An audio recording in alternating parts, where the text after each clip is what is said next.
কোরবানির পশুর দাম জিজ্ঞাসা করবেন, দাম বলবেন না। ভাই কত নিল? কোরবানির পশুর দাম হয় না।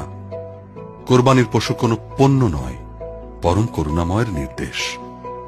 আর আপনাকে যদি কেউ জিজ্ঞাসা করে তাহলে বলুন, আল্লাহ যা সামর্থ্য দিয়েছেন তার মধ্যেই কেনার চেষ্টা আল্লাহ করেছি। যা সামর্থ্য দিয়েছে এর মধ্যেই কিনেছি। পশুর দাম ও আকার নিয়ে অসুস্থ প্রতিযোগিতা থেকে সম্পূর্ণ বিরত থাকুন। কোরবানির পশু কেনার পর বাজার দর যাচাই করে এ নিয়ে অহেতুক আলাপে যাবেন না। কত নিল? দামে ঠকে গেছি বা দামে জিতে গেছি এ ধরনের আফসোস করবেন না, অন্য কেউ খোঁচা দেবেন না। বুঝলা বাবা, ওগুলো জব্বর কিনছি।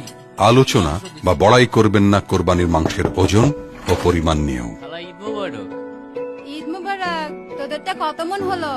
কোরবানির গোশত যথাযথভাবে বিতরণ করুন। গোশত সংরক্ষণ করতে হবে শুধু এই উদ্দেশ্যে, ফ্রিজ